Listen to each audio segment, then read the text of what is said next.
Thyroid தானே இருக்கு, so இது ஒன்றும் பிரச்சனை கிடையாது நம்மளுக்கு அப்படின்னு சொல்லி விட்டுருவாங்க. ஸோ தைராய்டுக்கு மெடிசின்ஸ் ஒழுங்கா எடுக்கல அப்படின்னா நான் சொன்ன மாதிரி இந்த மாதிரியான சிம்டம்ஸ் எல்லாம் வந்து அவங்களுக்கு காமிக்க ஆரம்பிக்கும். தைராய்டு வந்து மெயின் ஒரு ப்ராப்ளம் தான். ஏன்னா இதுதான் ஹார்மோன்ஸை வந்து டிட்டர்மைன் பண்ணுது. ஏன்னா ஹார்மோன்ஸ் நம்மளுக்கு மாறிச்சுனாலே நிறைய பேருக்கு இப்போ பெண்களுக்கு நான் பார்த்தோம் அப்படிங்கும் போது தைராய்டு ரிலேட்டடா வந்து உங்களுக்கு பிசிஓடி, பீரியட்ஸ் ப்ராப்ளம் இருக்கிறது, இல்ல வந்து குழந்தை தள்ளி போறது, எனக்கு கன்சீவே ஆக மாட்டேங்கிறேன், பிரெக்னென்ட்டாவே ஆக மாட்டேங்கிறேன், நிறைய ட்ரீட்மெண்ட் எடுப்பாங்க. மோஸ்ட்லி அவங்களுக்கு நிறைய பேர் பாத்தீங்கன்னா பேக் ஃபுட் நிறைய எடுத்துக்கிறாங்க, ஜங்க் ஃபுட் எடுக்கிறாங்க, சாசி ஐட்டம்ஸ் இந்த மாதிரி எடுத்துக்கிறாங்க, வெளி உணவுகள் நிறைய உள்ள போகுது அப்படிங்கும் போது அதுவுமே ஒரு காரணமா இருக்கும். தைராய்டு வர்றதுக்கு அதுவுமே ஒரு காரணமா இருக்கும். மேம் வணக்கம் மேம். வணக்கம். தைராய்டுனா என்ன? தைராய்டு எதனால வருது மேம்? தைராய்டு அப்படின்னு சொல்லும் போது அது ஒரு கிளாண்ட். அதாவது நம்ம கழுத்துல பார்த்தோம் அப்படின்னா ஒரு பட்டர்ஃப்ளை மாதிரி ஒரு கிளாண்ட் இருக்கும். ஸோ அதோட வேலை என்ன அப்படின்னு பார்த்தோம்னா நம்மளுக்கு ஹார்மோன்ஸ் வந்து செக்ரீட் பண்ணும். ஸோ ஹார்மோன்ஸ் எதுக்கு யூஸ் ஆகுது அப்படின்னா நம்ம க்ரோத்துக்கு, மெட்டபாலிசத்துக்கு எல்லாத்துக்குமே வந்து ஹார்மோன்ஸ் ரெகுலேஷன் நம்மளுக்கு தேவை. ஸோ அப்பதான் வந்து அது வேலை செய்ய ஆரம்பிக்கும். ஸோ அந்த தைராய்டு கிளாண்டோட வேலை என்னன்னா ஹார்மோன்ஸ் வந்து செக்ரீட் பண்ணும். ஸோ அது மூலமா நம்ம பாடி க்ரோத், மெட்டபாலிசத்துக்கெல்லாம் வந்து ஹெல்ப்ஃபுல்லா இருக்க ஆரம்பிக்கும். ஸோ இந்த தைராய்டு பார்த்தோம்னாலே வந்து நம்மளுக்கு நார்மல் ரேஞ்ச் இருக்கு. அதாவது குழந்தைங்களுக்கு ஒரு ரேஞ்ச் இருக்கும், மிடில் ஏஜுக்கு ஒரு ரேஞ்ச் இருக்கும், வயதானவர்களுக்கு ஒன்று ரேஞ்ச் இருக்கும். ஸோ நார்மல் ரேஞ்ச் அப்படின்னு பார்த்தோம்னா வந்து டிஎஸ்ஹெச் அப்படின்னு செக் பண்ணுறது பார்த்தோம்னா நம்ம டிஎஸ்ஹெச் தைராய்டு ஸ்டிமுலேட்டிங் ஹார்மோன்ஸ் பார்த்தோம் அப்படிங்கும் போது 0.4 to 4 இருக்கணும். ஸோ அதில் வேரியேஷன் இருக்குது, நம்மளுக்கு ஹையாக இருக்குது அப்படிங்கும் போது நம்மளுக்கு ஸோ அதுக்கான ட்ரீட்மெண்ட் நம்ம எடுத்து அதை சரி பண்ணணும். அடுத்தது பார்த்தோம் அப்படின்னா T4 செக் பண்ணுவோம். ஸோ அது பார்த்தோம் அப்படிங்கும் போது நம்மளுக்கு 4 to 11 இருக்கணும். ஸோ அதில் வேரியேஷன் இருக்கா நம்ம பார்க்கணும். அடுத்தது T3 பார்த்தோம் அப்படிங்கும் போது ஒரு 70 to 200 இருக்கும். இந்த ரேஞ்சை வச்சு தான் நம்ம தைராய்டு வந்து டிட்டர்மைன் பண்ணுவோம். இதில் வேரியேஷன் இருக்கு, அதிகமாக இருக்கு அப்படிங்கும் போது அதுக்கான நம்ம வந்து மெடிசன்ஸ் எடுத்து அதில் நார்மல் ரேஞ்சில் வச்சுக்கணும். அப்படி மாறிச்சு அப்படின்னா நம்மளுக்கு அதுக்கான சிம்டம்ஸ் கொடுக்கும். இப்போ அதே ரெண்டா பிரிப்போம். தைராய்டு அப்படின்னு சொல்லும் போது நம்மளுக்கு ஹைப்போ தைராய்டிசம், ஹைப்பர் தைராய்டிசம் 2 வகை இருக்கு. ஹைப்பர் தைராய்டிசம்ல என்னென்ன நம்மளுக்கு சிம்டம்ஸ் கொடுக்கும், அவங்களுக்கு என்ன ப்ராப்ளம் இருக்குன்னா ரொம்ப வெயிட் கெயின் இருப்பாங்க, ஓவரா வந்து நம்மளுக்கு வெயிட் அதிகமா வந்து இருக்க ஆரம்பிப்பாங்க. ஸோ சில பேர் பார்த்தோம்னா டக்குன்னு வந்து குறைய ஆரம்பிப்பாங்க, ரொம்ப வெயிட் ஏறிட்டு டக்குன்னு குறைய ஆரம்பிப்பாங்க. இந்த மாதிரியான பிரச்சனைகள் அவங்களுக்கு வந்து ரொம்ப லேசினஸ் இருக்கும், ரொம்ப தூரம் நடக்க முடியாது, ஓட முடியாது, இந்த மாதிரியான பிரச்சனைகள்லாம் வந்து இருக்கும். ஹைப்பர் தைராய்டிசத்துக்கு ஒரு சிம்டம்ஸ் இருக்கும், ஹைப்போ தைராய்டிசத்துக்கு ஒரு சிம்டம்ஸ் இருக்கும். ரொம்ப லேசியா இருப்பாங்க. இந்த பக்கம் பார்த்தோம்னா ரொம்ப ஹைப்பர் ஆக்டிவா இருப்பாங்க, ரொம்ப அவங்களுக்கு வந்து என்னால் வேலை செய்ய முடியல, ஒரு லேசினஸ் இருந்துகிட்டே இருக்கும். பார்த்தோம்னா எப்பயுமே வந்து பாடியில் ஒரு லேசினஸ் இருந்துகிட்டே இருக்கும், கிடினஸ் இருக்கும். ஸோ இந்த மாதிரியான பிரச்சனைகளும் வந்து இருக்க ஆரம்பிக்கும். அது வந்து நம்ம பார்த்தோம்னா ஏஜும் வந்து நம்ம ப்ரெக்னன்சி டைமில் கண்டிப்பாக அந்த தைராய்டோட லெவல் வந்து மாற ஆரம்பிக்கும். ஸோ மற்றபடி பார்த்தோம்னா இதுதான் நார்மல் ரேஞ்ச். இதில் மாற்றங்கள் இருக்குது அப்படின்னா நம்மளுக்கு அதுக்கான மெடிசன்ஸ் வந்து எடுக்க சொல்லுவோம். ஸோ எடுத்து அதை கரெக்டாக ஃபாலோ பண்ணும்போது நம்மளுக்கு எந்த சிம்டம்ஸும் வந்து ரொம்ப தெரியாது. அந்த சிம்டம்ஸ் எல்லாமே வந்து நம்ம அவாய்ட் பண்ணிக்கலாம். இல்லை நம்ம மெடிசன்ஸ் எடுக்காமல் அப்படியே ஓட்டுறோம். நிறைய பேர் பார்த்தோம்னா தைராய்டு தானே இருக்குது, ஸோ இது ஒன்றும் பிரச்சனை கிடையாது நம்மளுக்கு அப்படின்னு சொல்லி விட்டுருவாங்க. ஸோ தைராய்டுக்கு மெடிசன்ஸ் ஒழுங்காக எடுக்கல அப்படின்னா நான் சொன்ன மாதிரி இந்த மாதிரியான சிம்டம்ஸ் எல்லாம் வந்து அவங்களுக்கு காமிக்க ஆரம்பிக்கும். இப்போ ஹைப்போ தைராய்டிசம் அப்படின்னு சொல்லும் போது நம்மளுக்கு பார்த்தோம்னா ரொம்ப பாடி வெயிட்டா இருப்பாங்க, அவங்களால நடக்க முடியாது, ஓட முடியாது, ரொம்ப வேலை பார்க்க முடியாது, படுத்தே இருக்கணும் போல ஒரு ஃபீல் வந்து இருந்துகிட்டே இருக்கும், லேசியா இருந்துகிட்டே இருக்கும், கிடினஸ் இருக்கும், ரொம்ப கோவப்படுவாங்க. ஸோ இந்த மாதிரியான பிரச்சனைகள் எல்லாம் வந்து இருக்க ஆரம்பிக்கும்.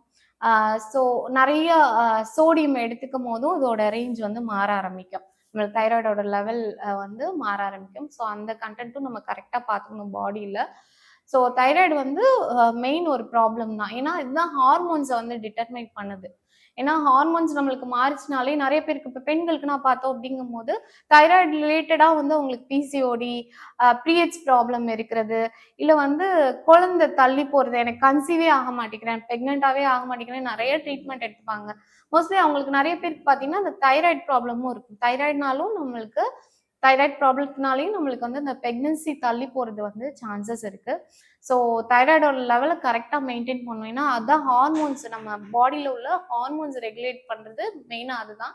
ஸோ அதனால நம்ம வந்து இதை செக் பண்ணிக்கணும். நம்மளுக்கு பீரியட்ஸ் வராமல் இருக்கு, பீரியட்ஸ் தள்ளி போகுது, இல்லை பிரெக்னன்சிக்கு லேட் ஆகுது, இல்லை பாடியில் ஏதோ ஒரு மாற்றங்கள் இருக்கு, வெயிட் போட்டுட்டே இருக்கு, நான் டெய்லி ஜிம் போறேன், வாக்கிங் போறேன், எல்லாமே பண்றேன், ஆனாலும் வெயிட் இருந்துகிட்டே இருக்கு அப்படிங்கும்போது அவங்கன்னா இந்த வந்து தைராய்டு டெஸ்ட்டை கண்டிப்பா எடுத்துக்கிறது ரொம்ப முக்கியமான விஷயம்.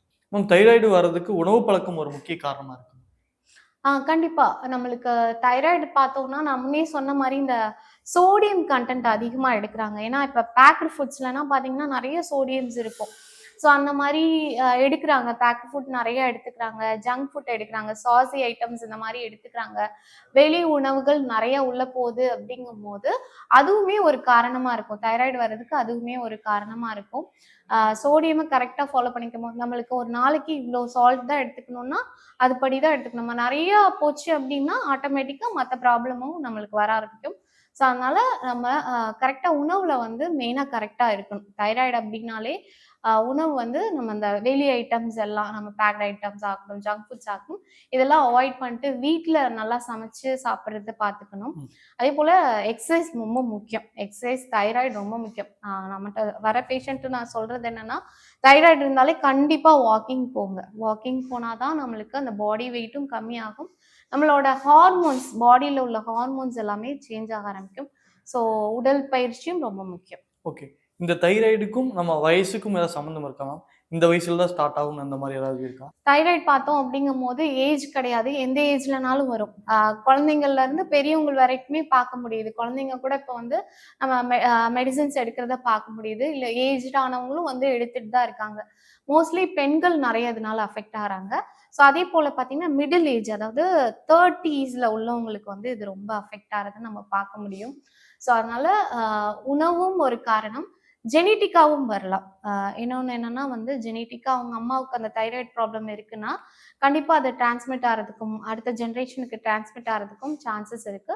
ஸோ இந்த குறிப்பிட்ட ஏஜ் தான் அப்படின்னு சொல்லிட்டு சொல்ல முடியாது. எல்லா ஏஜ்க்குமே வந்து வரதுக்கு சான்சஸ் இருக்கு. மேம், இப்ப என் நண்பர் ஒருத்தர் சொன்னாரு, அவருக்கு வந்து டபுள் சீக்ஸ் இருக்கும். அதுக்கு நண்பர்கள் மத்தியில சொல்லிட்டு இருந்தாங்க, "உனக்கு தைராய்டு கூட இருந்தாலும் இருக்கலாம்." அப்படின்னு மாரி சொல்லியிருந்தாங்க. அது கூட ஒரு காரணமா இருக்குமா? ஸோ எல்லாருக்கும் இந்த பெருசா இருக்கிறது, கழுத்து வீக்கமா இருக்கிறவங்களுக்கெல்லாம் தைராய்டு இருக்கும்னு கிடையாது. சில பேருக்கு தைராய்டு இருக்கிறவங்களுக்கு அந்த கழுத்துல ஒரு பஃபினஸ் இருக்கிறதும் நம்ம பார்க்க முடியும். பெருசா இருக்கும். கழுத்து வந்து கொஞ்சம் வீக்கத்தோட இருக்கும். ஆ சில பேருக்கு நார்மலாவே இருக்கும். ஆனாலும் தைராய்டு ப்ராப்ளம் இருக்கும். ஆ அதாவது நான் முன்னாடியே சொன்ன மாரி ஹைப்போதைராய்டிசம், ஹைப்பர் தைராய்டிசம் 2 வகை இருக்கு. ஸோ ஒரு நார்மலா அந்த ஹைப்போதைராய்டிசத்துல வந்து ரொம்ப ஹெவியா இருப்பாங்க. இன்னும் அது ஆப்போசிட்டா பார்த்தீங்கன்னா, ஒல்லியா இருப்பாங்க மேஜரா. ஸோ அதனால கண்டிப்பா அந்த பஃபினஸ் கழுத்து கீழ இருக்கும்னு சொல்ல முடியாது. சில பேருக்கு இருக்கும். ஓகே. இருக்கவும் வாய்ப்பு இருக்கு. இந்த தைராய்டு இருக்கிறவங்க சுகர் பேஷண்ட்ஸ் மாரி அவங்களுக்கு ரெகுலரா எடுக்கணும்னு சொல்லுவாங்க டேப்லெட். அது மாரி தைராய்டு இருக்கவங்களும் ரெகுலரா டேப்லெட் எடுத்துட்டே இருக்கணுமா? தைராய்டுக்கு பார்த்தோம் அப்படிங்கும்போது, மெயினா லைஃப் ஸ்டைல் சேஞ்சஸ் ரொம்ப முக்கியமா நம்ம சேஞ்ச் பண்ணிக்கணும். கரெக்ட்டான உணவு இருக்கணும், உடற்பயிற்சி இதெல்லாம் இருக்கு அப்படிங்கும்போது, தைராய்டு வராம பார்த்துக்கலாம் நம்ம. அதேபோல பார்டர்ல இருக்கு அப்படிங்கும்போது, நெறைய பேர் பார்த்தோம்னா, அந்த லைஃப் ஸ்டைல் சேஞ்சஸ் மூலமாவே அவங்களுக்கு வந்து அந்த ப்ராப்ளம்ஸ் எல்லாமே சரியாயிருக்கு. இல்ல ரொம்ப நம்மளுக்கு அதிகமான ரேஞ்ச் இருக்கு அப்படிங்கும்போது, கட்டாயம் டாக்டர்ட்ட போய் நம்ம வந்து பரிசோதனை பண்ணிட்டு, அதுக்கான ட்ரீட்மெண்ட் எடுக்கும்போது தான் முழுமையா வந்து சரியாக ஆரம்பிக்கும். மேம், தைராய்டு கண்ட்ரோல் வச்சுக்க ஏதாவது டிப்ஸ் சொல்லுங்க. தைராய்டு பார்த்தோம் அப்படிங்கும்போது, நம்ம சித்த முறைப்படி பார்த்தோம்னா, ஒரு சிறந்த மருந்து இருக்கு. நம்ம வீட்ல நார்மலா யூஸ் பண்ற தனியா மல்லி விதைகள் தெரியுமா? அத வந்து நைட் நம்ம ஒரு டம்ளர் வாட்டர்ல ஒரு 2 ஸ்பூன் போட்டு சோக் பண்ணிருங்க. இத காலையில டெய்லி வந்து எடுத்துட்டு வரும்போது, காலையில அந்த தண்ணி எடுத்து வெறும் வயித்துல குடிச்சிடணும். ஸோ இத டெய்லி ஃபாலோ பண்ணிட்டு வரீங்க அப்படின்னாலே, ஒரு 3 மந்த்ஸ்லயே ஆட்டோமேட்டிக்கா நல்ல ரிசல்ட் நம்ம சேஞ்சஸ் வந்து பார்க்க முடியுது. நெறைய பேஷண்ட்டுக்கு வந்து இத நம்ம குடுத்துருக்கோம். சொல்லும்போது ஆட்டோமேட்டிக்கா அவங்களோட தைராய்டு லெவல் நம்ம குறையிறத வந்து பார்த்துக்கும். நல்ல ஃப்ரெஷ்ஷா, ரெஃப்ரெஷிங்கா இருக்கும். நல்லா அந்த வெயிட் லாஸ் ஆகுறது, தைராய்டு லெவல் குறையிறது நம்மளே பார்க்க முடியும். தைராய்டு பத்தி விரிவான விளக்கம் கொடுத்ததுக்கு நன்றி மேம்.